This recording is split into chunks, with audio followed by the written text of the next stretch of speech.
Is that all you got? What's good, everybody out there on YouTube? This is your man Shattuck Stick dropping some hot faraga on this mic, and today we're going to be talking about Google Stadia, because why not? You know, some of you guys are here from Kingdom Hearts, some are from Smash, some left over from when I was a Sonic tuber. But one thing I think we all can agree on when, you know, talking about Google Stadia is its lasting power and effect. Will Google Stadia be here forever? And I don't think it will be. And the reason I say this is because I think Google has shot themselves in the foot. First of all, do I think cloud gaming or, you know, streaming is the future for gaming? I would say yes and no. I think it will be an option, but I don't think it will compete with digital and physical releases as well. You know, I think physical may die out, but I think digital downloadable games will, you know, stay. And the biggest reason I say that is because I guess when you look at the biggest gaming markets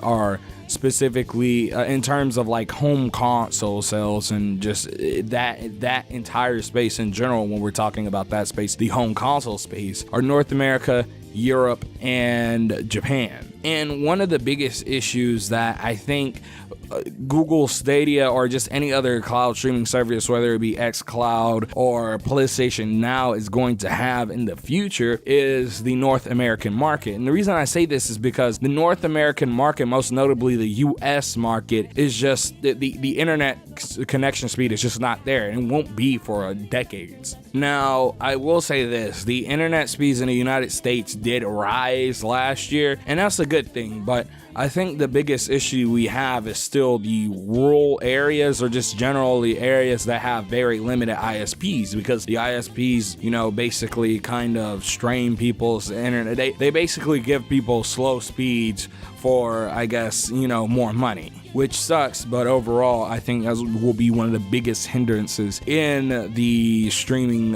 services, at least this early in the game. But when we're talking about Google Stadia specifically, I think the biggest issue is that Google just does not understand the gaming market. The first thing that any of the people would tell us when they would come on stage is, oh, I don't play video games. You know, you can't tell someone you're trying to sell something to that you don't, you know, indulge in the thing that you're selling. It's like if I went and made the greatest guitar, or I claimed to create the greatest guitar on the planet, and I went up to some guitarists and said, oh, I don't play guitar. How valid are the things that I'm saying? One of the biggest issues I think we can see from Google, you know, Stadia is that really the latency. If you guys remember that little on-stage demo from them unplugging and plugging in, I couldn't tell if it was fake or there was just a high amount of latency, because sometimes button inputs just did not match. Like a button input would be done and it would take like a solid 3 seconds for it to happen on screen.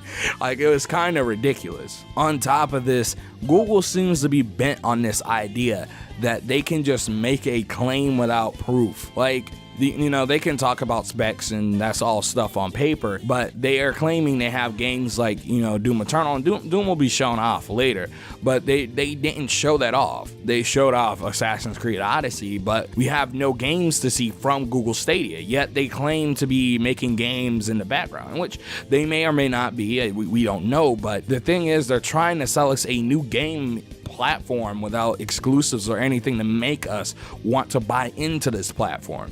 Another issue is we don't have pricing. Like, I need to know how much Google Stadia will cost. Like, will Google Stadia cost $50? Is it a monthly subscription? Is it a one-time purchase? Do I just buy the games individually? Will the games be more or less because it being on the cloud? Because I personally think none of the games should be $60 if I am playing them through Google Stadia, because I do not own the data in any form of way. Like, I can't download the data and I don't have a physical copy of the game. Because while I do not like really getting games digitally because I don't physically own the game, and some may argue, well, with digital games you have to get day one patches, but a lot of them you just require an install from the disc itself, and you can still play many of the single player components, but that's a different argument for a different day. But one of the biggest issues I have is I don't own anything. You could say you own the license, but you can't download the data because it's all on the server. One of the biggest issues is they're trying to say this is the future, but I want to be able to secure my games. I want to be able to play my games without the internet. I can't play the games without the internet. There are many times where my internet goes out, or there's many times where I'm somewhere. The reason why the Switch is so big is because it's portable and you can play your games without the internet. You don't need the internet to play your games at all. And some people may say, oh, that's whatever. You can play. Most of the time there's going to be internet or data, but that's not the case. 5G isn't here, and it's not going to be available everywhere because it's really expensive and really hard to implement. Until we'll get some type of 6G that allows one tower to sit wherever, and then for hundreds of miles we get really good connection. Google Stadia is kind of a flop, especially because not every place in the United States has gigabit LTE. Like, people are not asking these questions. And then many people, then they want to go on to talk about specs, like saying you need 25 download to play. I don't even have 10 download. And there's a lower mode for 15 down, but still, even then, I don't have 10. So they're expecting people with faster internet connection speeds, and you may say, oh, you're an outlier, but I'm not. There are tons of people who play games who just do not have fast internet. And I think a lot of the misconceptions around internet speeds and people on the internet having super fast ones is sometimes YouTube. Because you have these YouTubers who have exorbitant speeds and exorbitant equipment, and not everybody has that. On top of that, while Digital Foundry has, gone and done latency tests with Google Stadia, that's probably under the ideal conditions. It was done on Google Internet in a closed Google environment. How is this gonna affect the everyday user? How is it gonna affect that person with only 25 down? Because we know you're gonna need more than 25 down if you want it to be stable. And on top of that, if you wanna play it while someone else is doing something on your internet, there's no way that they can be trying to, they're upselling something that isn't as good as it seems. Like, one of the things that they're trying to say is, oh, as long as you're playing on Stadia, you won't have to worry about the other person's internet connection in a multiplayer game. Well, if your internet isn't fast enough, you'll be lagging in a single player game. They're saying, oh, you won't need the hardware to play these games. And I'm like, that sounds nice, but you're assuming the person without the hardware has the internet, which isn't always a likely situation.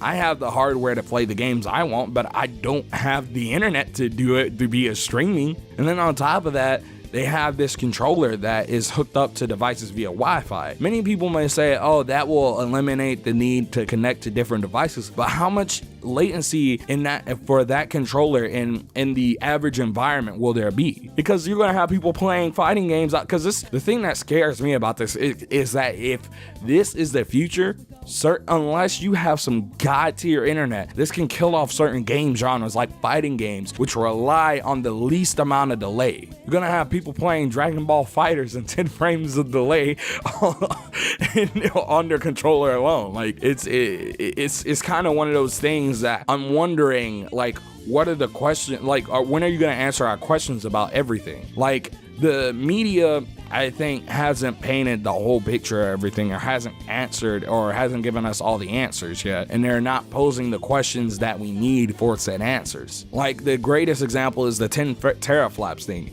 It don't matter if you have 10 teraflops if the raw image clarity isn't as high as something as playing on a native console, which from I heard from people who used Project Stream, it isn't. You still see artifacting. I'd rather have a lower resolution and lower settings than have artifacting on my doggone game with added delay. It's really just one of those situations where I think people, especially people who are hopefuls of Google Stadia. When I say Google Stadia hopefuls, I mean people who are shilling. There are already people shilling this like they've got the console in hand, like they've used it. Now, I'm not saying I've used it. I hope Google Stadia is great. I'm not saying that it won't be great, but there are too many things that hold it back from being the future of gaming, especially since you don't own. I cannot get over the idea of not being able to have the data from my game in some form or fashion. Like, tell me how. I would never, I don't want to pay $60 for a game and then I not really own that game.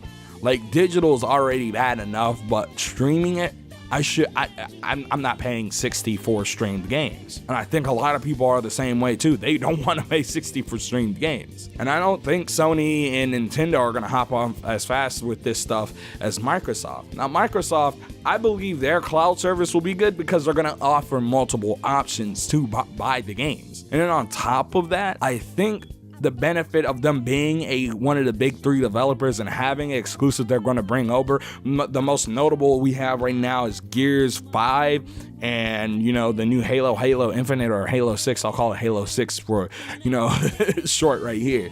But you have Google entering the console space, or just the gaming space. Let me not say the console space, the gaming space, and complicating it more than they have to, and it's just not helping. I would like Google to be a competitor, but the issue is they're selling you a bunch of baloney without showing you the baloney. Like, I need true proof outside of these really condensed tests. Now, you may say other console manufacturers may do this, but they've shown us their exclusives. They have exclusives.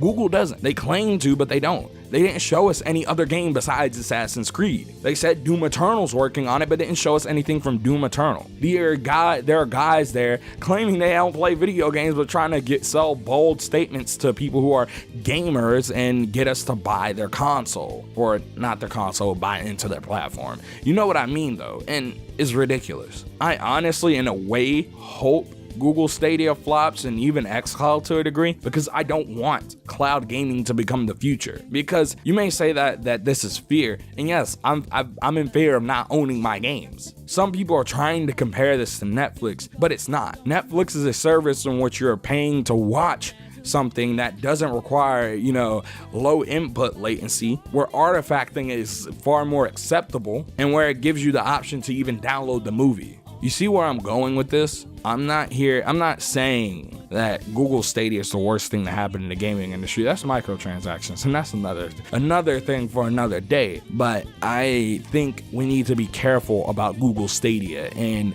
the future of gaming as a whole, especially when it comes to cloud streaming. Cloud streaming isn't the future yet, but it most likely will be soon. And I'm kind of scared looking at the whole picture of things here. What's gonna happen to these manufacturers, these console manufacturers and their exclusives? Will they just become streaming services? Will they just sell streaming boxes? What will they do? Because I'd much rather have the game on my local hardware, whether it be downloaded or on disc, than have to stream it off of a remote server that I don't know that I'm always going to have access to. But hey guys, this is all up for debate. This is all up for whatever you want to say. But this has been your man, Shadik Stick. Don't forget to comment, like, and subscribe. Share this video out with your friends. Make sure you join the Discord. The link is down below in the description. And make sure you follow me on Twitter. I'd really appreciate it. You can hear me or see me or read my rants about Google Stadia there. But this has been your man, Shadik Stick. Hot Faraga turns to Cold Blizzaga. Make sure you join the channel and chill out with some of my other videos. Peace, kiss, kiss.